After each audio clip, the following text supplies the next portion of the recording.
নব নব রূপে এসো। ওঙ্কারনাথ অনুধ্যান কিঙ্কর বিঠ্ঠল রামানুজ মহারাজ। সিদ্ধার্থ সিদ্ধ সংকল্প 2। 1384 সালের আশ্বিন মাস, 1977 সালের সেপ্টেম্বর। চাতুর্মাস্যের শেষ দিক। সীতারাম তপমগ্ন আছেন উত্তর কাশীর ভাগীরথী মঠে।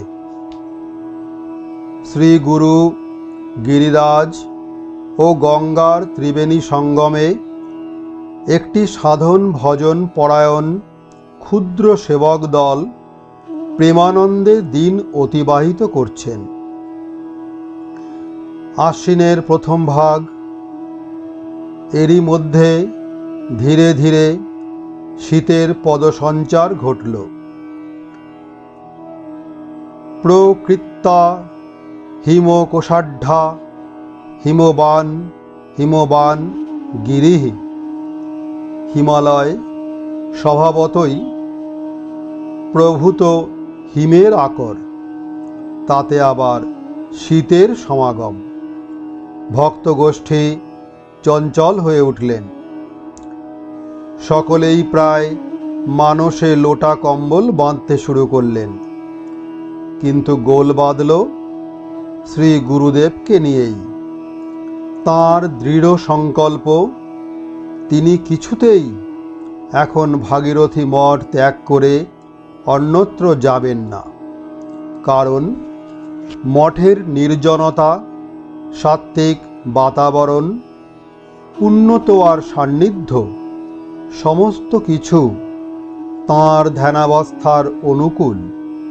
অবশেষে সেবকেরা চেষ্টা করলেন কিভাবে শৈত্যের কবল থেকে আত্মরক্ষা করা যায়, বিশেষত শ্রী গুরু বিগ্রহটিকে কিভাবে স্বচ্ছন্দে রাখা যায়।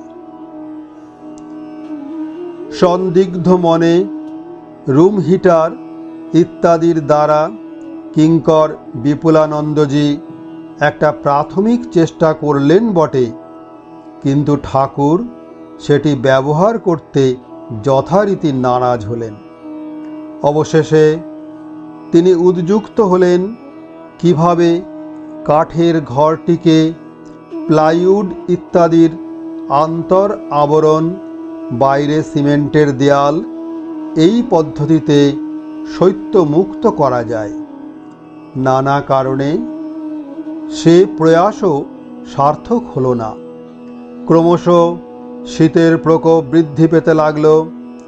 শ্রী গুরুদেবকে কম্পিত কলেবরে ঠাকুর ঘর, শৌচাগার প্রভৃতি যেতে দেখে সেবকদের কষ্টের সীমা রইল না। 27শে সেপ্টেম্বর একটু আশার আলো দেখা দিল। দিল্লির Shrimat Vishwanandaji, Shri Bholanath Mallick, ex director general CBI, তিনি এলেন দিল্লি দুর্গাপূজায় দুর্গাপুরী আশ্রমে নিমন্ত্রণ জানাতে।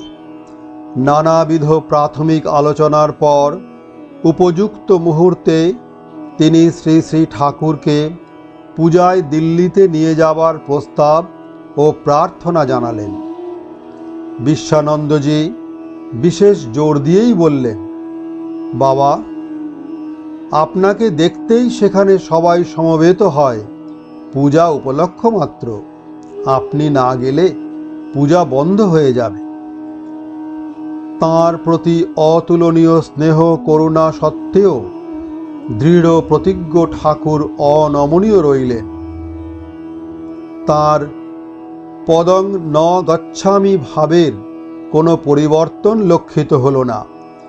তিনি দৃঢ়ভাবে জানিয়ে দিলেন, বর্তমান অবস্থায় তাঁর স্থান পরিত্যাগ কোনো মতেই সম্ভব নয়। এদিকে বিশ্বানন্দজিও নাছোড়বান্দা। সীতারামের প্রতি তাঁর মাতৃভাব, কখনো সখাভাব। সীতারামও তাঁর এই ভাবের যথেষ্ট মর্যাদা দেন। আদর করে মাই মাদার বলে ডাকেন। সখাভাবে কখনো নিজের আসনের কাছেই বসান। অন্যান্য শিষ্য ভক্তরা যখন ঠাকুরের এই রকম দৃঢ় মনোভাবের পর অধিক কিছু বলতে একটুও সাহসী হন না, মাদার তাঁর স্বভাব সিদ্ধ সহজভাবেই শ্রী গুরুচরণে পুনরায় পরম প্রেমপূর্ণ মিনতি জানালেন। কিঙ্কর বিশ্বানন্দজি: বাবা, তবে 14 তারিখে 14-10-77 আবার আসব। আপনাকে নিয়ে যাবার জন্য 2টি গাড়িও নিয়ে আসব।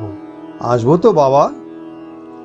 সীতারাম: এসো, 2টি গাড়ি নিয়েই এসো। এসে দর্শন করে প্রসাদ পেয়ে যেও।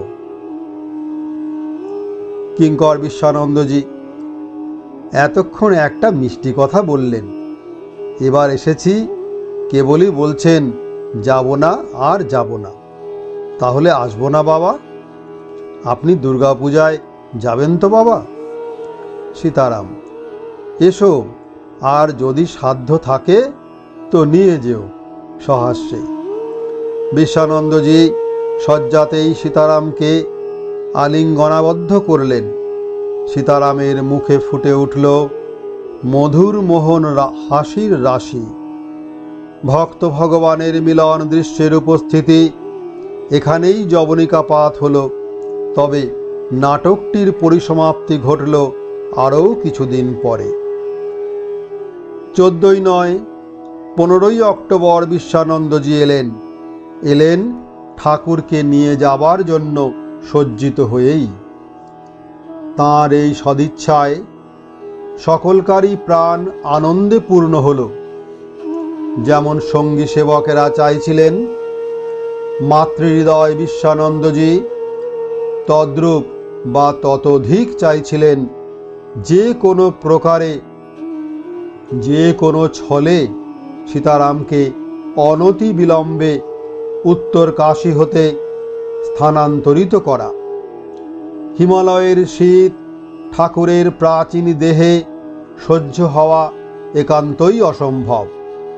বিশেষত এরই মধ্যে বাইরে বেরোলে ঠাকুরের তীব্র কাঁপুনি মাদারের চক্ষু এড়ায়নি। যথারীতি বিশ্বানন্দজি ঠাকুরের শ্রী করকমলে দুর্গাপূজায় নিমন্ত্রণ পত্র অর্পণ করলেন। ঠাকুরও সেটি শিরোধার্য করে আগ্রহ ভরে পড়লেন।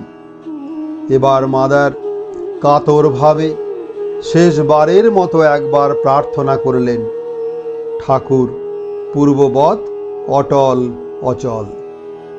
পরম স্নেহভরে তিনি বিশ্বানন্দজিকে সান্ত্বনা দিয়ে বললেন, বাবা, এই অবস্থায় যাবার কথা বলতে নেই। বর্তমানে যা কাজ চলছে, তপস্যা, কোনো বিঘ্ন না এলে এর দ্বারা জগতে পরম কল্যাণ সাধিত হবে। মহাপ্লাবন এসে যাবে। আর এতদিন, এই সুদীর্ঘ 85 বৎসর পর্যন্ত তো জগৎ কল্যাণের বহু কাজই হলো। এখন এইভাবে আত্মমগ্ন থাকলে তোমরা আপত্তি করো না বাবা। পরদিন প্রাতঃকালে শ্রীমৎ বিশ্বানন্দজি দিল্লি ফিরে যেতে মনস্থ করেছেন। পরম প্রিয় সেবক ক্ষুণ্ণ মনে ফিরে যাবে। তাই দয়াল ঠাকুর সেদিন প্রভাতেই তাঁরই রচিত শিব বিবাহ নাটক থেকে শিব পার্বতীর লীলা বর্ণনায় এমনই স্বর্গীয় পরিবেশ সৃষ্টি করলেন, যেন মনে হলো কৈলাস মানস সরোবর থেকে ভাগীরথী মঠে সদ্য অবতরণ করেছে। যে যার কর্ম বিস্মৃত হয়ে মন্ত্রমুগ্ধের মতো শ্রী গুরুর কথামৃত পান করতে লাগল। মাদারও ভুলে গেলেন কি জন্য তিনি এসেছিলেন আর কোথায় বা তাঁকে যেতে হবে। বিষয়বস্তুর মাধুর্যে ঠাকুরের নাটকীয় বর্ণনা গুণে 2টি ঘণ্টা সকলেই পরমানন্দে অবগাহন করলেন। বিশ্বানন্দজি স্বীয় ইষ্টদেবীর লীলা মাহাত্ম্য শুনে শ্রী গুরুপাদপদ্মে প্রণাম নিবেদন করে হৃদয়ে অনাবিল আনন্দ নিয়ে প্রসন্ন মনে দিল্লি ফিরে গেলেন। সীতারামের এই দৃঢ় সংকল্প সন্দর্শন করে সমবেত ভক্তগণের মনে কি প্রতিক্রিয়া হলো? আদি কবি বাল্মীকি বর্ণিত শ্রীরামলীলার একটি অনুরূপ মুহূর্তের সঙ্গে আমরা তার অনেকটা তুলনা করতে পারি। শ্রী ভরতজি চিত্রকূটে এসেছেন শ্রীরামচন্দ্রকে বনবাস ও তপস্যা থেকে নিবৃত্ত করে অযোধ্যার রাজ সিংহাসনে ফিরিয়ে নিয়ে যেতে। কত কাতর প্রার্থনা, নানাবিধ যুক্তি প্রদর্শন, ক্রন্দন কিছুই তাকে টলাতে পারল না। ভরতের অতুলনীয় বিনয়, বুদ্ধি ও রাজ্য রক্ষা সামর্থ্যের অকপট প্রশংসা করে তাকেই উপস্থিত রাজকার্য পরিচালনার জন্য নির্দেশ দিয়ে দৃঢ়ব্রত শ্রীরাম শেষ কথা জানিয়ে দিলেন। যদি চন্দ্র হতে জ্যোৎস্না অপগত হয়, যদি হিমালয় হিম পরিত্যাগ করে, সমুদ্র যদি তটভূমি অতিক্রম করে, তথাপি আমি পিতৃদেবের নিকট কৃত প্রতিজ্ঞা লঙ্ঘন করব না। শ্রীরামের অটল সংকল্প দর্শনে প্রজাগণের মনের অবস্থা কিরূপ হল? কবি কুল চূড়ামণি বাল্মীকি তার মনোরম বর্ণনা দিয়েছেন। তদ্ভুতং স্থৈর্যমবেক্ষ রাঘবে সমং জনঃ হর্ষম বাপ দুঃখিতঃ ন যত্তা যোধা মিতি দুঃখিতোহ ভবৎ স্থির প্রতিজ্ঞ তমবেক্ষ হর্ষিতঃ। শ্রী বাল্মীকি রামায়ণ অযোধ্যাকাণ্ড 106/34। এতে সমবেত প্রজাগণ রামের অদ্ভুত স্থৈর্য দেখে যুগপৎ হর্ষ ও দুঃখ প্রাপ্ত হল। রাম অযোধ্যায় যাচ্ছেন না বলে দুঃখিত এবং তাঁর স্থির প্রতিজ্ঞা দেখে আনন্দিত হল। ভাগীরথী মঠের উপরোক্ত পরিবেশে সীতারামের হিমালয়ে অবস্থানের সুদৃঢ় সংকল্প দর্শনে উপস্থিত সেবকগণের হৃদয়ের ছবিটি কি আদি কবির এই বর্ণনায় সুন্দরভাবে প্রতিফলিত হয়নি? অবশেষে সীতারাম হিমালয় বিচলিত হলেন।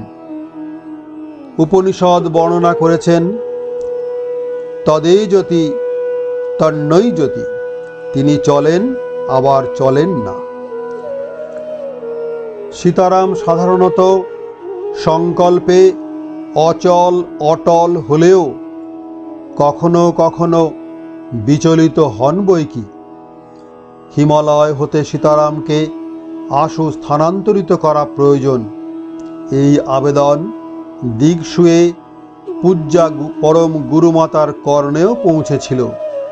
তিনি তাঁর প্রাণপ্রিয় সন্তানের জন্য চিন্তিতা হয়ে পড়লেন। স্নেহ নির্দেশ পাঠালেন অনতি বিলম্বে সীতারামকে ভাগীরথী মঠ ত্যাগের জন্য। সীতারাম ভাবিত হলেন। বরফ ক্রমশ গলতে শুরু করল। একদিন সুপ্রভাত হল। পূজ্যপাদ শ্রী শ্যামাশঙ্কর বিদ্যাভূষণ অভ্যুদিত হলেন। তিনি সবিনয় ও সপ্রেম নিবেদন করলেন, কাকামণি, মা এই শীতকালটায় আপনার হিমালয়ে থাকাটা ভালো মনে করছেন না। এর মধ্যে ভক্তদের পুনঃ পুনঃ ব্যক্ত ও অব্যক্ত প্রার্থনায় সীতারাম হিমালয় একটু ঘেমে উঠলেও মোটেই বিগলিত হননি। এবার কিন্তু আর স্থির থাকতে পারলেন না। পরম গুরুমাতার নির্দেশ শিরোধার্য করে স্থান ত্যাগের সংকল্প ঘোষণা করলেন শুভ যাত্রার দিনক্ষণ, কিন্তু গোপনীয়ভাবে, খুবই গোপন মহলে। জ্ঞানী ভক্ত তুলসীদাসজি সন্ত গুণগান করতে গিয়ে গেয়েছেন, সন্ত সরলচিত জগৎ হিত জানি সুভাউ স্নেহ। রামচরিতমানস বালকাণ্ড। সন্তগণ সরল চিত্ত, জগতের হিতকারী আর দয়ালুতা তাঁদের স্বভাব জানি। সীতারামও সরল, শিশুর মতো সরল, আর তাঁর জগৎ কল্যাণ কর্মেরই বা তুলনা কোথায়?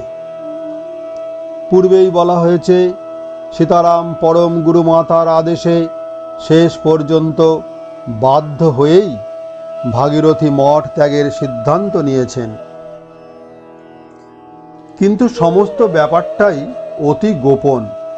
কোথায় যাবেন মাত্র একান্ত ঘনিষ্ঠ দু একজন কর্মী ছাড়া কেউ জানে না, এমনকি যাবার দিনক্ষণ পর্যন্ত গোপন। সেবকদের কৌতূহল স্বাভাবিক। এরপর কোথায় ঠাকুর যাবেন, কোন পুণ্যক্ষেত্র তাঁর পদসঞ্চারের জন্য অপেক্ষা করে আছে, সকলের মনে ও মুখে ওই একই জিজ্ঞাসা। দু একজন সঙ্গী যাঁরা জানেন, শ্রী গুরুর নির্দেশে তাঁদেরও মুখ অর্গলবদ্ধ। একজন থাকতে না পেরে সাক্ষাৎ ঠাকুরকেই এ বিষয়ে জিজ্ঞাসাবাদ করলেন। তিনি সহাস্য উত্তর দিলেন, মনসা চিন্তিতং কর্ম বচোষা ন প্রকাশয়েত।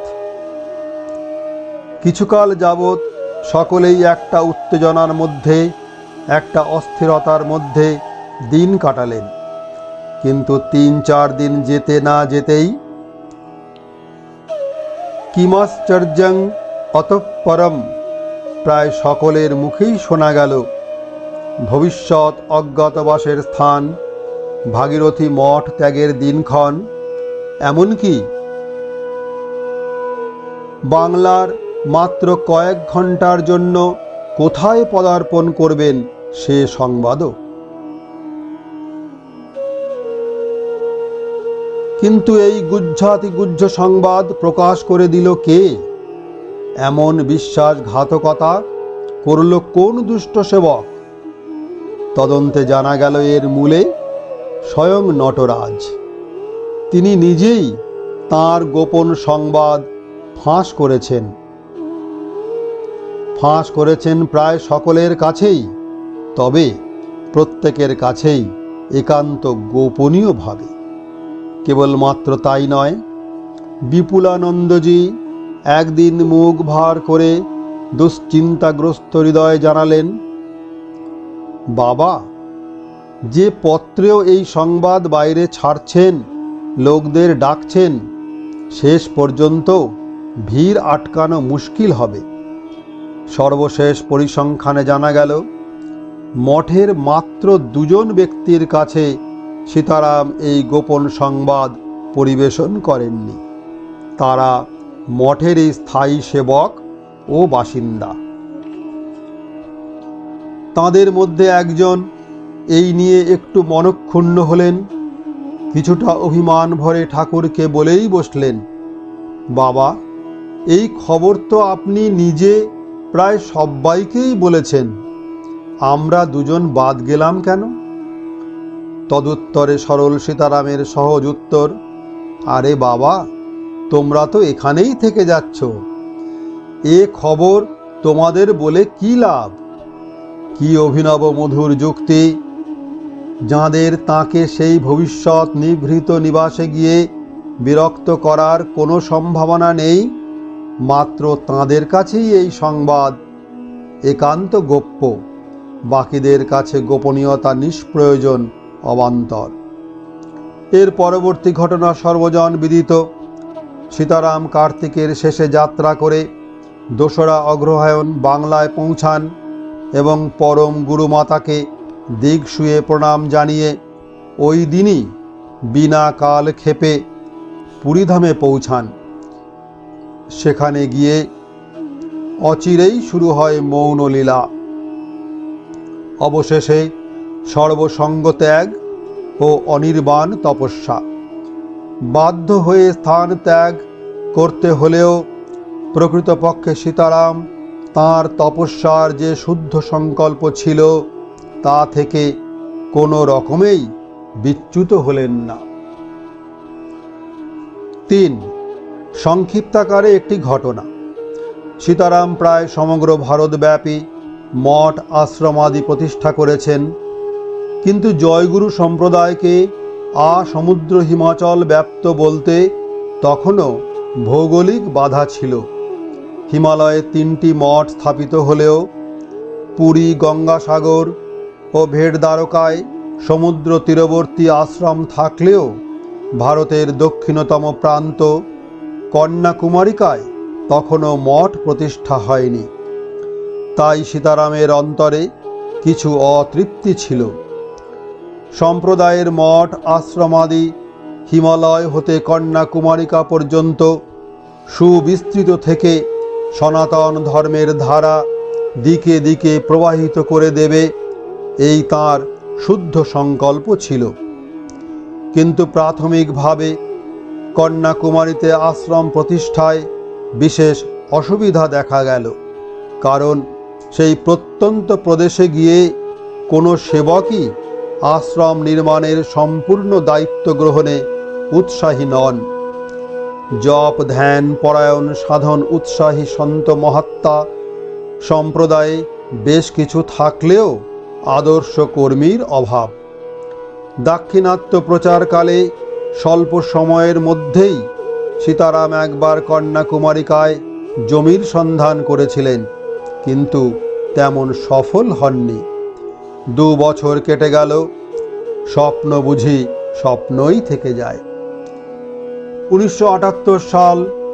সীতারাম সে সময়টা পুরীধাম সমুদ্র তীরে চক্রতীর্থের শ্রীনিবাসে মৌনমগ্ন। তাঁকে ঘিরে বেশ কয়েকজন সাধক সন্তানও নির্জন তীর্থে সাধন ভজনে পরমানন্দে দিনাতিপাত করছিলেন। কিন্তু ক্রমশ প্রেমের ঠাকুরের প্রেমল আহ্বানে নানা প্রকৃতির ভক্ত সমাবেশে সেই নির্জনতা আর রইল না। শ্রী গুরুচরণে অনুমতি প্রার্থনা করে 2-3 জন সাধকই বরং কিছু দূরে গিয়ে সাধনরত রইলেন। সীতারাম অপ্রসন্ন হলেন না। ঠিক এই সময়টিতেই সীতারামের অন্যতম প্রধান ত্যাগী সেবক শ্রীমৎ জীবানন্দজিও শ্রী গুরু সমীপে এসে উপস্থিত হয়েছিলেন।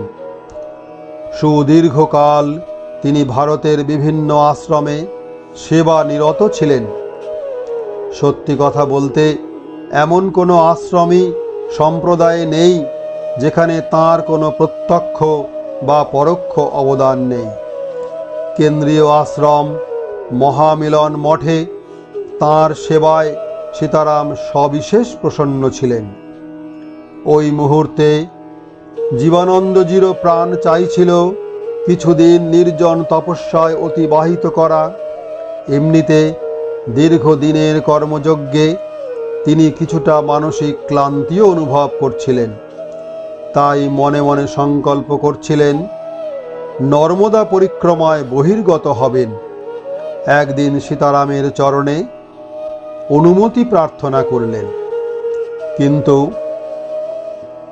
সিদ্ধ সংকল্প সীতারাম পূর্ব হতেই যে একটি অন্য সংকল্প করে রেখেছিলেন, যার দ্বারা জীবানন্দজির নির্জন সাধনার সংকল্প পূর্তি হবে, একই সঙ্গে হবে সীতারামের একটি জগৎ কল্যাণ প্রকল্পের রূপদান। নর্মদা পরিক্রমায় উৎসুক জীবানন্দজিকে সীতারাম সস্নেহে নিবারণ করে বললেন, তুই যেখানেই থাকিস সম্প্রদায়ের কাজের কথাই তো ভাবিস। দেখ, কন্যাকুমারীতে কোনো আশ্রম নেই। এটার বহুদিনের সংকল্প সেখানে শ্রী গুরুদেবের একটা আশ্রম গড়ে উঠুক। তুই যদি ভার নিস, সীতারাম নিশ্চিন্ত হয়, আর সমুদ্র তীরে নিরিবিলিতে অবসর মতো তোর সাধন ভজনও চলে। নির্জন বাস তো তুই চাইছিলি। সীতারামের এই মঙ্গল নির্দেশ শিরোধার্য করে সর্বান্তকরণে সমর্থন জানালেন শ্রী রামেশ্বর ডাগাজি। তিনিও কন্যাকুমারীতে যাতে আশ্রম নির্মাণ সুসম্পন্ন হয় এ বিষয়ে বিশেষ আগ্রহী ছিলেন। শ্রী কাশীনাথ তাপুরিয়াজিও শ্রী গুরুসেবার এই সুবর্ণ সুযোগে আর্থিক দিক হতে ভার গ্রহণ করে কৃতার্থ হবেন পূর্ব হতে এই প্রার্থনা জানিয়ে রেখেছিলেন। অভাব ছিল শুধু উপযুক্ত কর্মী। সীতারাম জীবানন্দজিকে নির্বাচন করায় ডাগাজি উল্লসিত হয়ে উঠলেন। বাবা, জীবানন্দ দায়ী এ ব্যাপারে উপযুক্ত ব্যক্তি। এই দুষ্কর কর্মের ভার নেয় আর এমন কাউকে দেখছি না। সীতারাম প্রসন্ন হয়ে জীবানন্দজির দিকেই আবার করুণা দৃষ্টিপাত করলেন। শ্রীগুরু আদেশ শিরোধার্য করে নর্মদা যাত্রা স্থগিত রেখে জীবানন্দজি কন্যাকুমারিকার কার্যভার গ্রহণে কৃত নিশ্চয় হলেন। সঙ্গী হিসেবে তিনি দুর্লভ কর্মী শারদানন্দজিকে মনোনয়ন করলেন। সীতারাম উভয় সেবককেই পরম প্রসন্ন মনে আশীর্বাদ দান করলেন।